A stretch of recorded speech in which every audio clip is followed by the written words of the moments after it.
I hope we gave you an idea of how you can use Colosseum to do this kind of cellular and wireless research. And as a next step, as mentioned by Leonardo, I'll spend a couple of words on how Colosseum can be used as of today for ORAN-related research. And then Salvatore Doro will illustrate another use case of another possible study that can be done with Colosseum and data-driven control of the run. All right, so let me share my screen. And again, feel free to use the chat or the Slack organization to ask any question. All right, so as we saw throughout this morning today, or the idea of one of the core ideas of ORAN is that ORAN allows to open the run to intelligent control, right? It features all these intelligent loops that run on that are currently supported by ORAN, and some other loops that are actually not supported by ORAN. But the idea is that you have a continuous interaction between ORAN elements like the near real-time RIC and the no-real-time RIC and the other elements of the run, with feedback loops in which you have data that is received, telemetry that is received by the intelligent controllers, and control that is sent back to the run. So all of this is nice, but as some of you was asking during the tutorial from Raj this morning, there are many different areas in which there's still a lot of work to be done to actually make this system practical and work. And these are all open challenges in which researchers can try to provide answers and to provide solutions to address these challenges. Right?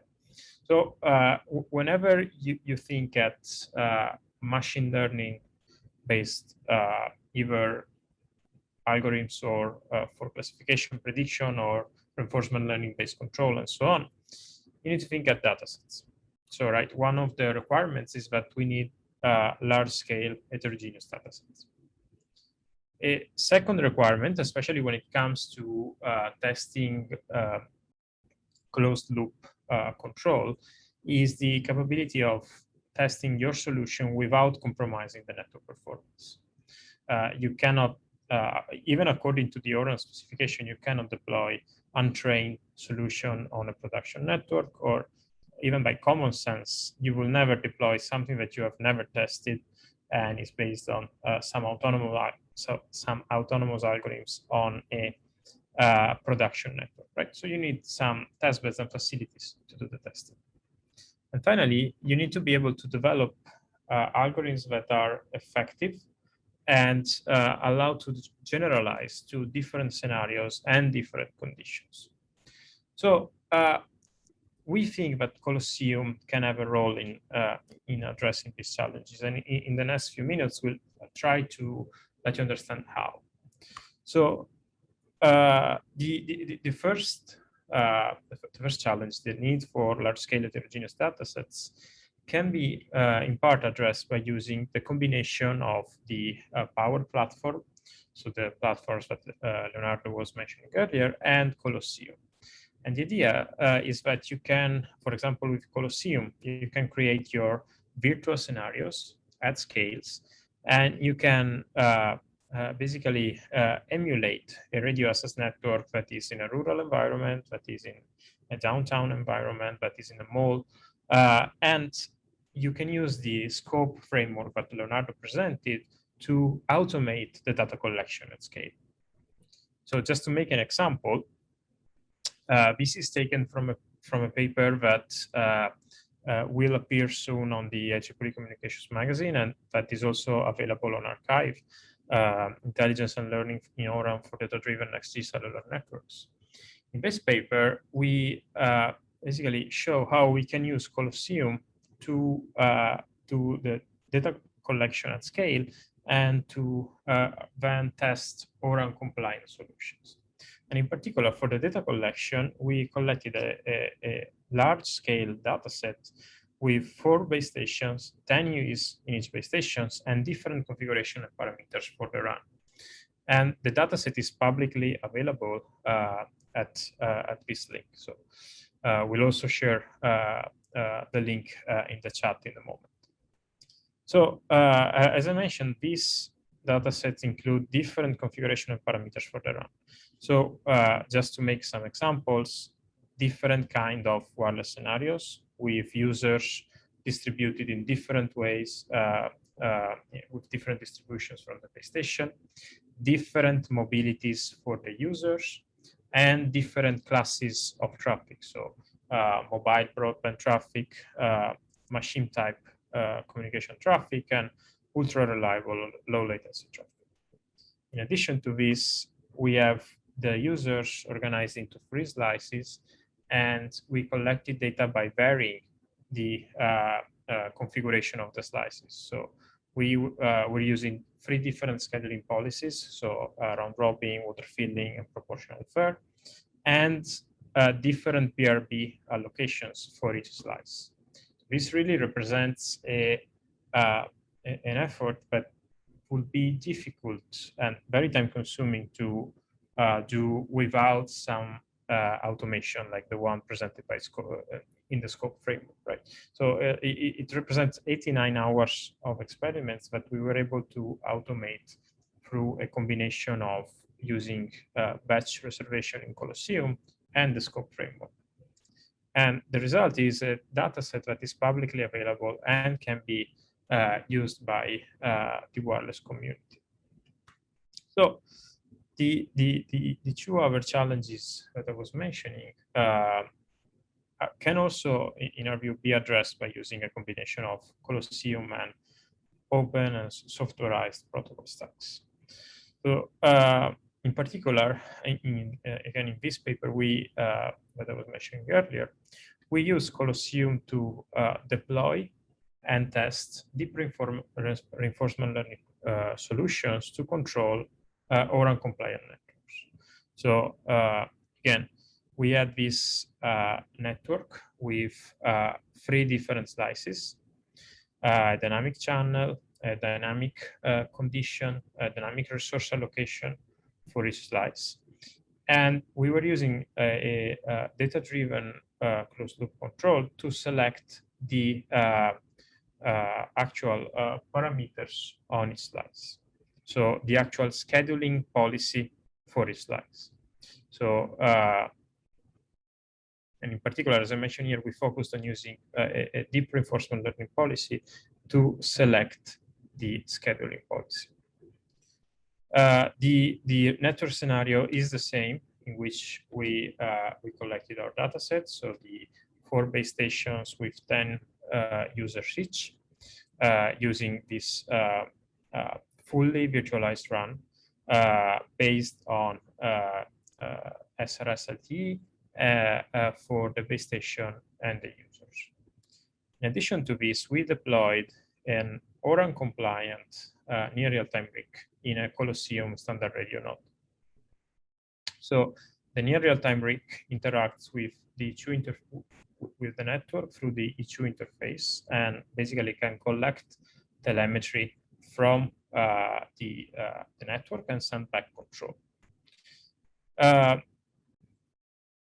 So in particular, to expand on this near real-time RIC, it's based on the ORAN software community RIC. And tomorrow we'll have a short talk in the short talk section that will give more details on the OSC RIC platform. So if you are interested in practical details on how the OSC RIC works and has been implemented, stick around tomorrow for that session. So some of the components here in the near real-time RIC include basically handling of the E2 connectivity, handling of the ORAN E2 termination to the run side of the network, a database which lists the basically the records connected base stations, and we used this platform with to basically implement rig subscription, rig indication, and also control messages. And we implemented a set of custom XApps that run the deep reinforcement learning based control. So this is not available yet as a Colosseum container, but we plan to make it available soon. So if you are interested, we can notify you on when this will be actually available in Colosseum. So again, also on the run side, to answer the question that Vijay asked earlier, we actually used Scope and its APIs to as a gateway between the SRS run base stations and a custom E2 termination. So using these APIs, we were able to basically get telemetry from the SRS run base station without the need to modify the actual code of the SRS run base station. And then we implemented some control and slicing scheduling using the Scope APIs that control the SRS run base station. And on the E2 side, the E2 termination uses some custom service model that connect to the Scope APIs to get telemetry and perform the control. And all of this has been done by extending some OSC components, again, ORAN software community components. And we support at the moment E2 setup, E2 indication, and E2 control.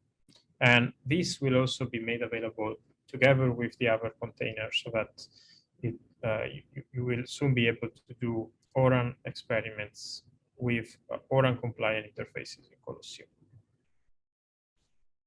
In terms of the XApp design, so we have a number of agents running parallel, one for each slice for each base station. They feature a fully connected neural network, and we do offline training using 7 gigabytes of data that we collected with the 89 hours of experiments. And then they do online inference. So we have real-time run data coming from the E2 interface and the DRL agent performing the inference and the control. And again, the control action that we use is a decision on the scheduling policies of each base station, and in particular also on each slice in each base station. So we have 3 different schedulers available: a round robin, a water filling scheduler, or a proportional first scheduler. And we use the deep reinforcement learning agent to select which of the scheduler should each slice use, with the idea that we want to maximize the slice specific KPIs. As for example, we want to maximize the throughput for the mobile broadband slice. We want to maximize the number of packets that are transmitted in the machine type traffic slice. And we want to minimize the latency in the URLs slice. And just to show you some results that are also part of the paper that I mentioned earlier, and are again collected by running this set of experiments in Colosseum, we can improve at the same time using the DRL control. We can improve the spectral efficiency for the MBB users and also satisfy the requests of the URLC users. So there's an improvement in slice-specific KPIs in each single slice. to show another metric, this is the URLC slice buffer occupancy. And as you can see, using the DRL agent, we can effectively reduce the buffer occupancy, which is a proxy for the actual latency of the transmission in the base station. And finally, just to comment on why we use a deep reinforcement learning approach, and for example, why we are not enough, for example, a static configuration is not enough. Here we show the probability that a DRL agent selects a certain policy. So on the y-axis, we have the free policies. On the x-axis, we have the number of PRBs, so the size of each slice. And the larger the circle is, the higher the probability that, for example, with 8 PRBs, the yellow slice URLC will select the water filling behavior. So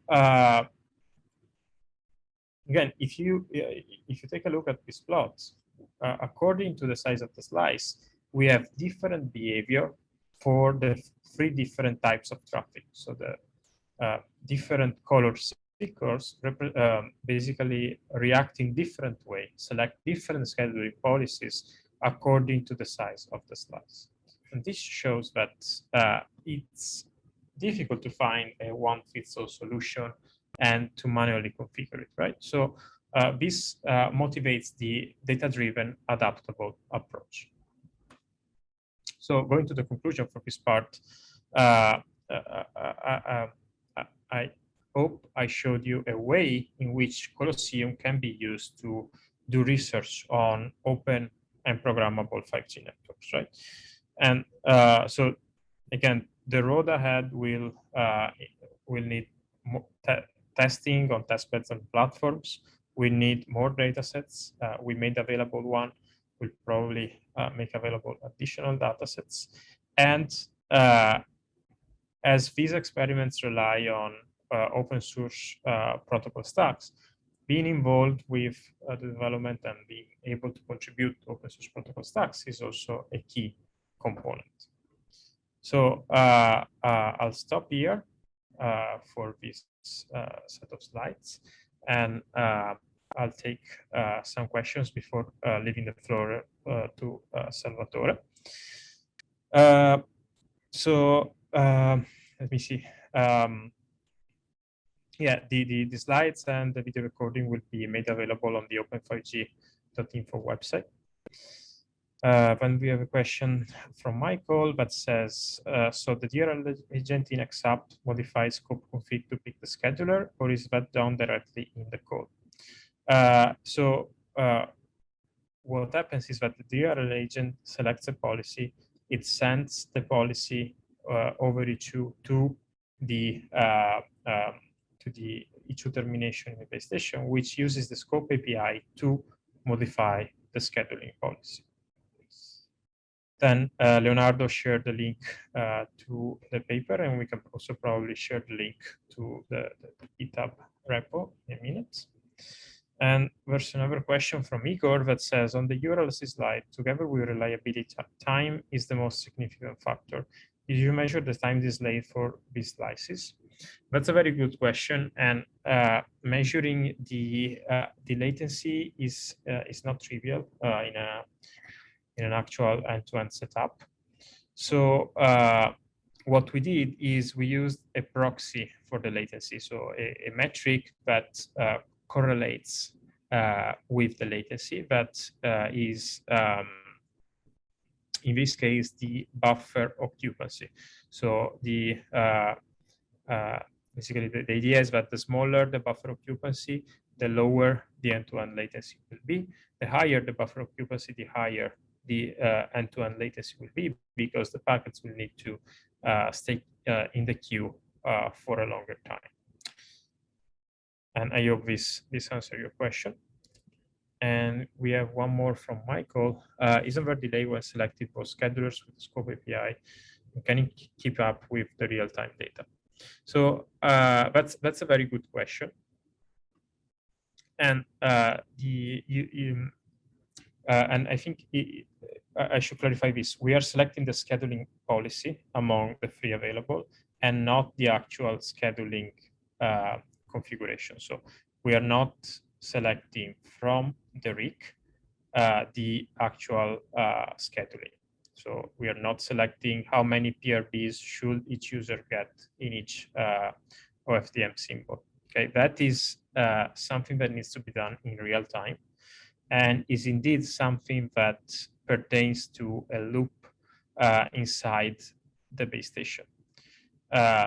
With the RIC, we can select the scheduling policy. So whether the actual scheduler will behave as a round robin, as a water filling, and so on.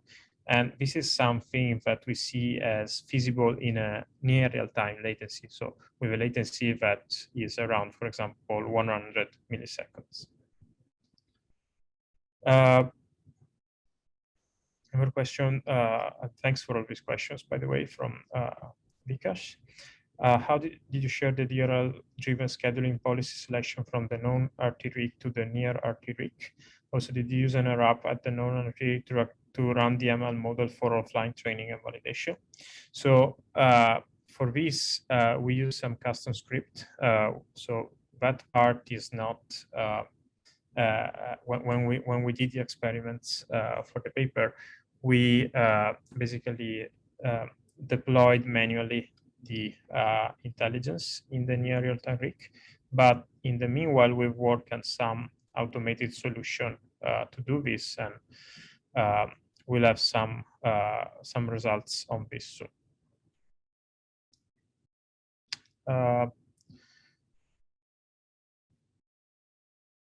Okay, then I see Leonardo shared the link to the dataset, and then we have a question from Mario. You mentioned about power control and CS. Wireless interference between GNB and UE. GNB and GNB and UE and U will affect the system performance. And I'm curious how DRL could handle this kind of situation. I think this is a very good question. And it's not something we deeply looked into, but the idea here is that the RIC has a centralized point of view on the run, right? It's it can get telemetry from multiple base stations. So in principle, you could design an XApp that considers data from multiple base stations to as an observation for the DRL agent, with the idea that in this way you can automatically include some interference consideration. And I hope this answered your question. All right, thanks for all the questions. In the interest of time, I'll hand the floor to Salvatore Doro, a research assistant professor here at Northeastern, who will show you another use case of how you can use open source software for 5G and Colosseum to do 5G research. Salvatore, the floor is yours. Yeah, thanks, Michele. Can anyone hear me? Yeah, we can hear you well.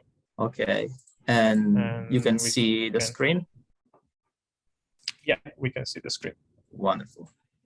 Okay, so I'll skip the presentation. Thanks, Michele, for introducing me. And I'll try to be as quick as possible and try to convey the message here with this presentation, which is basically to showcase you some practical application, apart from what Michele just discussed, just show you with the integration with ORAN XApps and the new real-time RIC.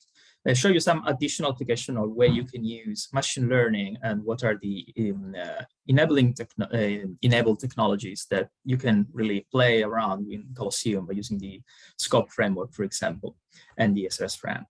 So we have seen already that Colosseum gives you the ability to deploy Open RAN, do your emulation over large-scale deployment. The nice thing about Colosseum is that you can do that over a virtually infinite number of scenarios. So this means that we all know that machine learning and AI, the successfulness of those solutions is usually based upon how many data you have. And especially for deep reinforcement learning, the the effectiveness depends on how many scenarios you are really explored. So being able to have this configuration where you can really launch the same agent and let it train over multiple deployments, that really helps machine learning and results in solutions that are more reliable, that are scalable, and that are more general.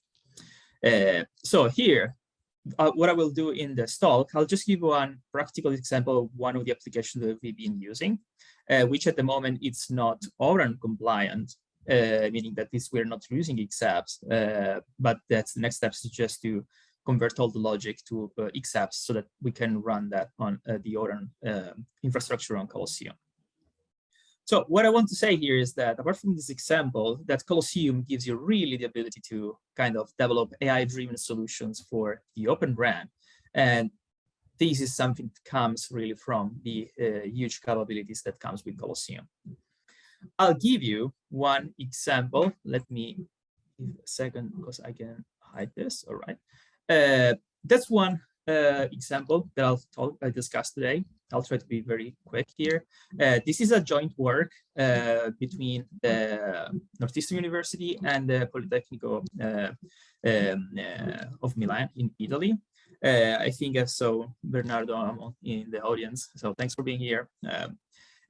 So this is a system that we have developed. It's called QCell, and this is a data-driven control framework for the Open RAN. And the goal of this framework is to use AI not only to control the base stations with the ultimate goal to improve the performance. So we take what's happening at the physical layer, at the MAC layer, usually in the network, in the channel, we see what's happening and we adapt control decisions. In this case, network slicing and scheduling policies so that we can follow the traffic and we can adapt to changing channel conditions. But we also want to use AI to let multiple base stations interact with each other so that if they're interfering, they can select scheduling and network slicing decisions that try to minimize their interference and maximize the performance. So here, the goal is twofold. Use AI to control the base station and use AI to regulate the messaging between the base station themselves. The way we did that is by using deep reinforcement learning. In this specific case, we are using deep Q learning. So it's the deep learning version of reinforcement learning technique called Q learning. And we have developed a prototype on Colosseum, and we will see how the prototype looks like with 3 different interfering base stations and 22 user equipments, those are mobile users. And we have deployed the infrastructure by using Scope. So this is another example of why SRS-RAN, Scope, and Colosseum all put together really help in the development of AI solutions.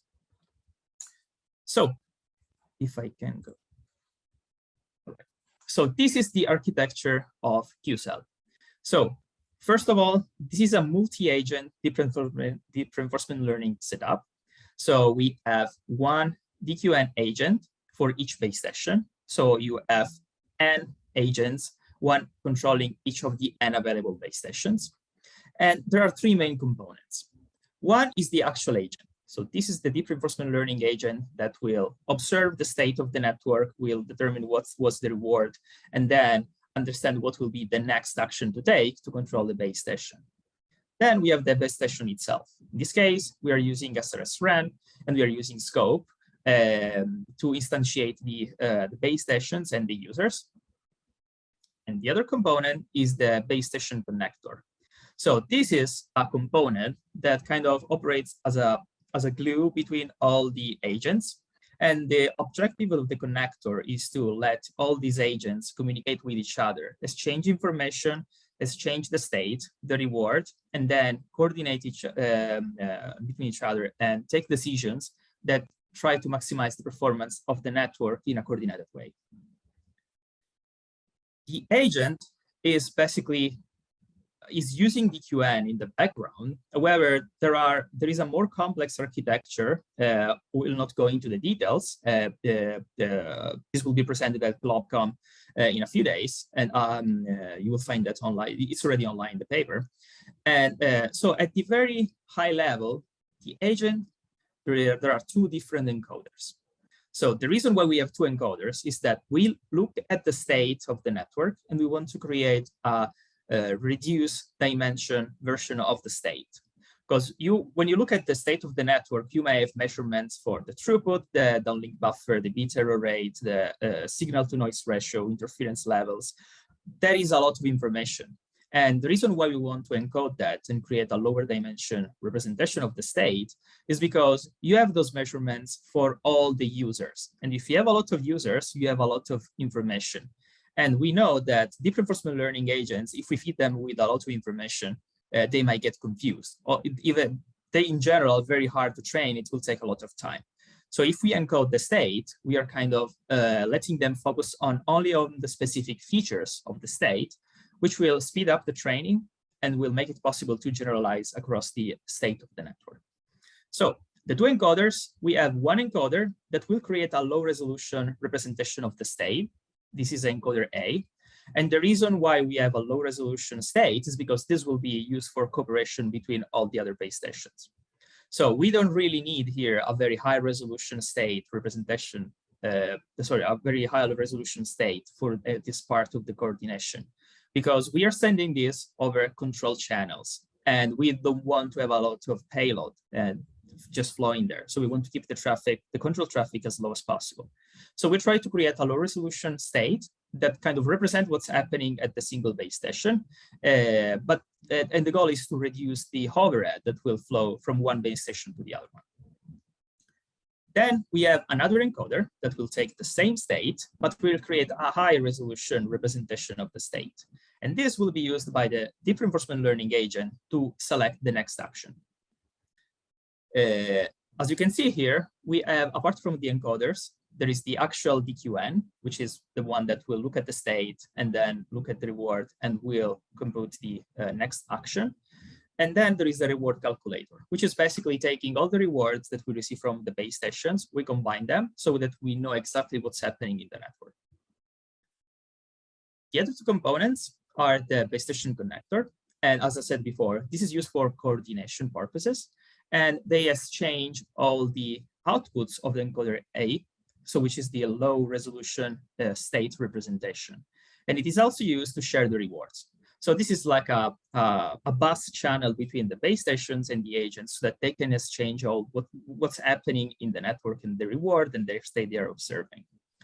And the base station protocol stack is where the actual base station code is running, which is using scope, which is using SRSRAN in the background. This implements a softwareized base station and lets us perform data collection so that we can log everything that's happening in the network in real time. And we can see if specific actions have actually improved the performance of the network and which of the various metrics we get from scope, which one of those have been improved and which haven't changed.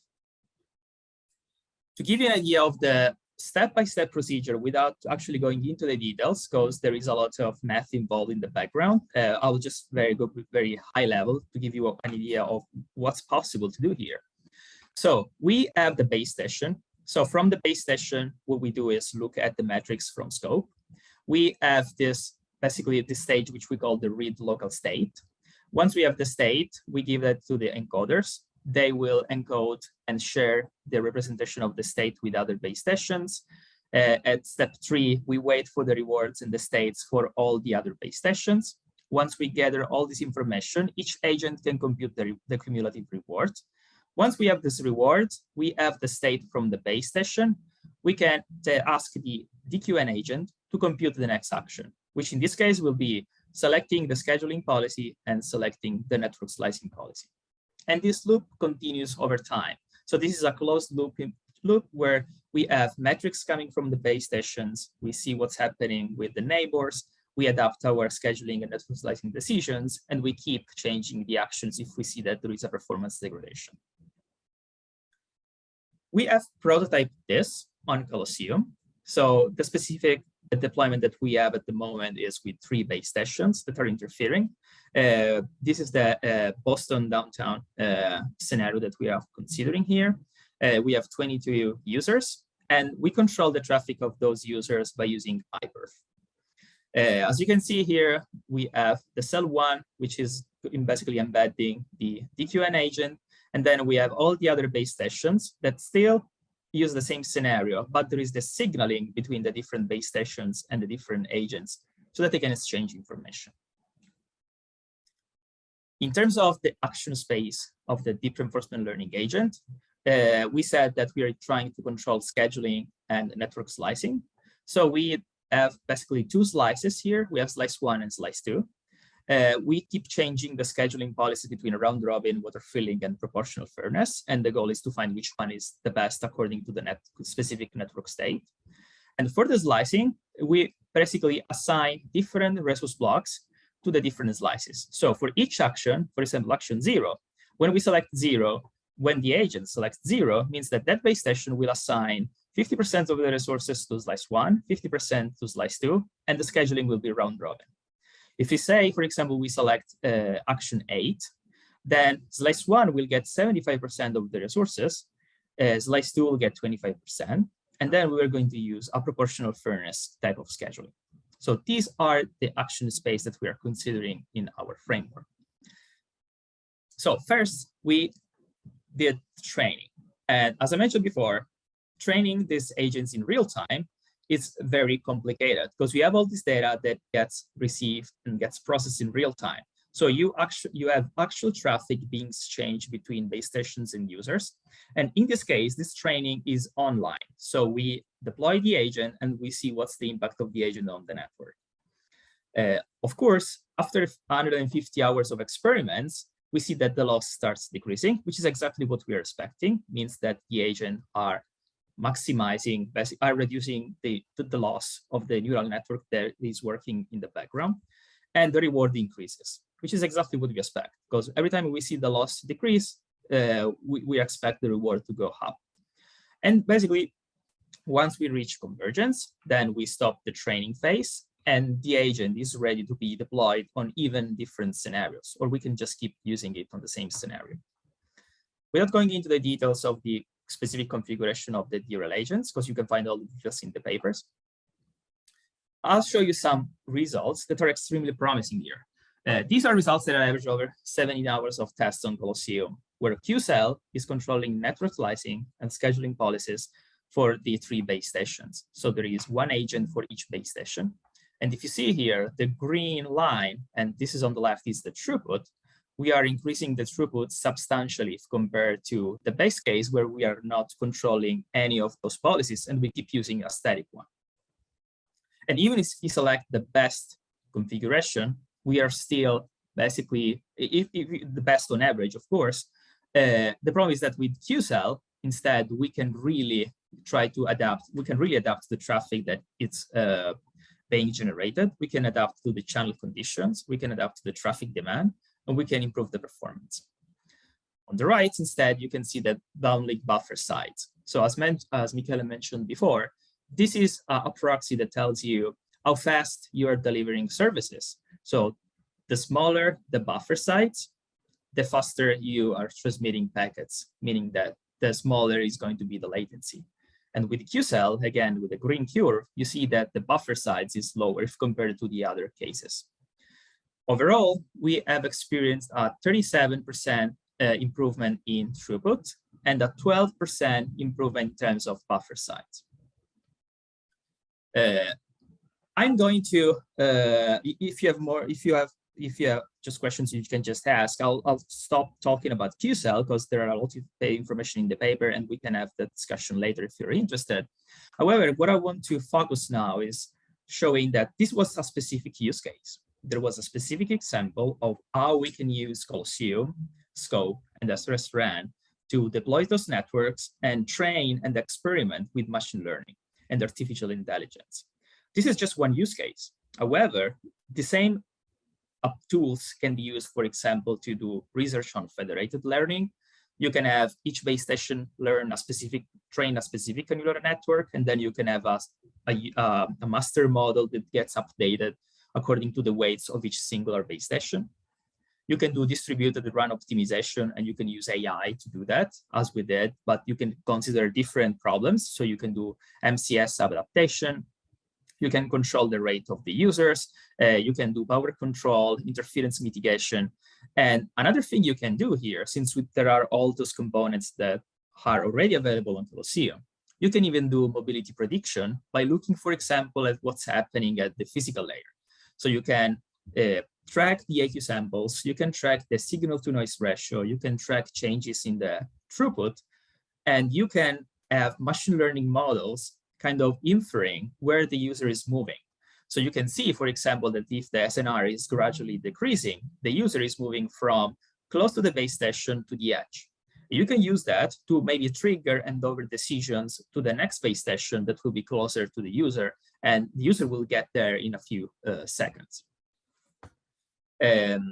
So this was the last slide of my presentation. As I said before, the results I've presented here are going to be presented in a few days at GlobCom. Bernardo will be presenting that. This is a joint work between Northeastern and the Polytechnic of Milano. Thanks everyone for your attention, and feel free to ask any question in chat. Thanks, Albo, for the presentation. Any questions in the chat?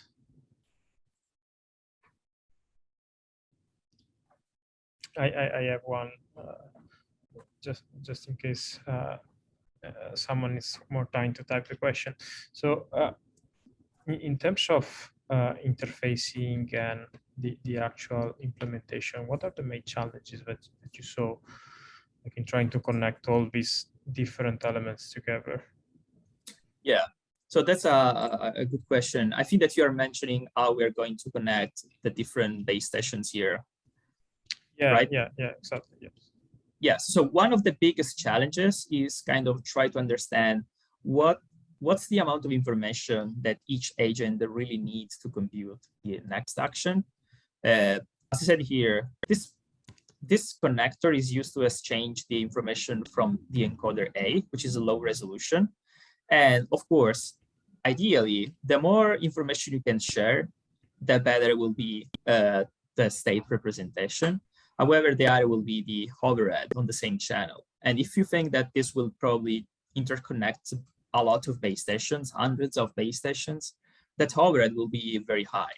So there is a trade-off between having an extremely accurate representation of the state against trying not to create congestion in the control channel. And there are many ways to kind of address that problem.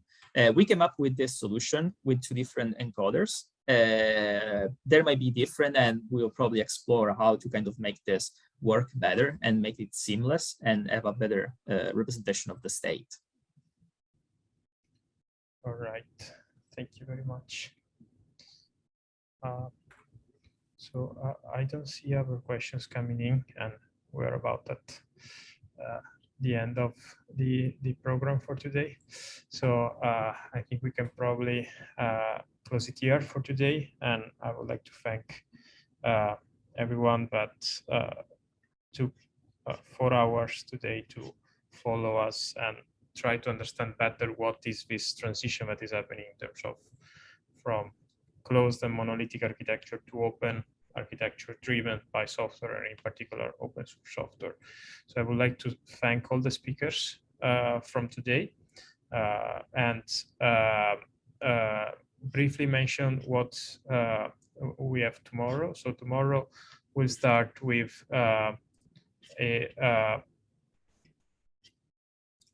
actually, just 1 second. I think we have a question, last minute question. So yes. Have you done any work on adversarial base stations with this?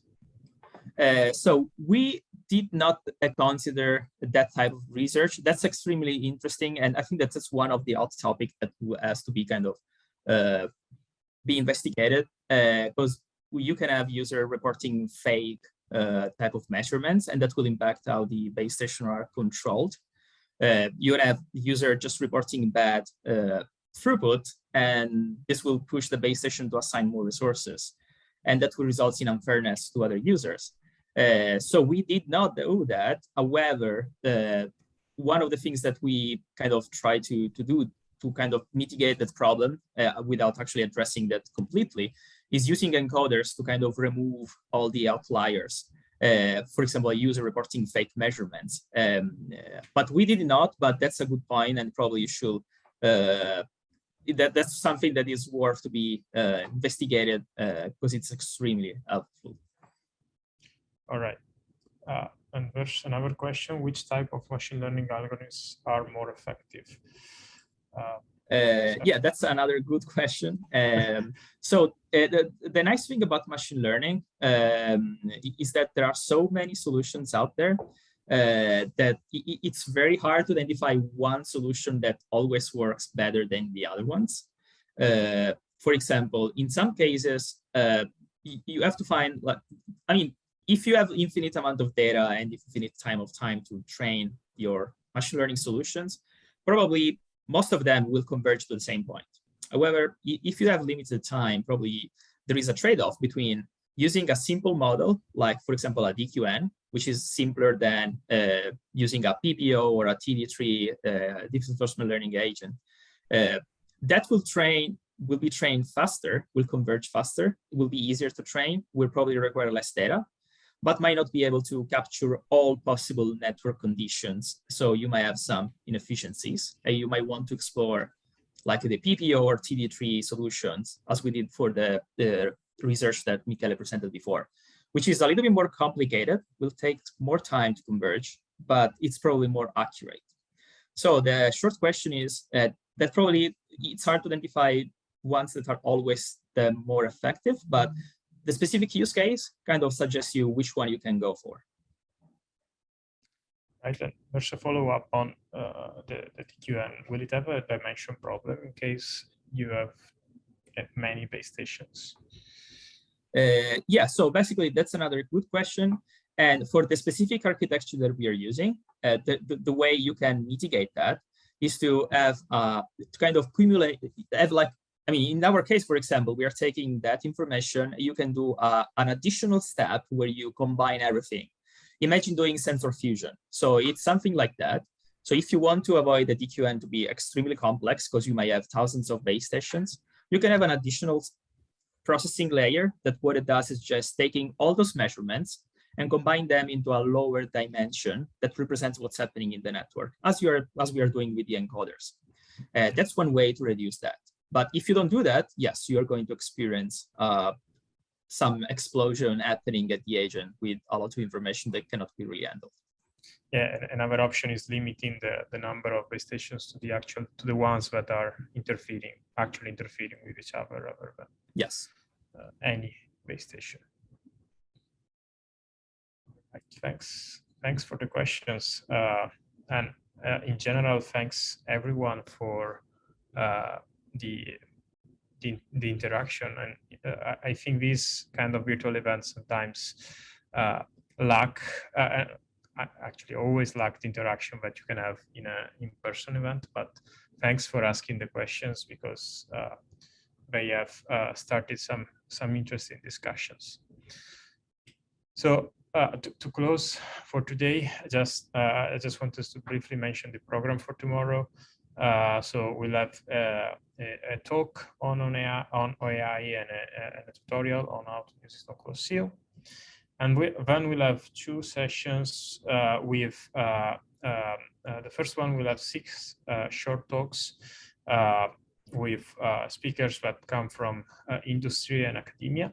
And finally, we'll have a panel with some discussion from people that come from, again, industry and academia. All right, so this is it for today, and I'll see you tomorrow, again, 10 a.m. Eastern time. Thank you very much, and have a good one.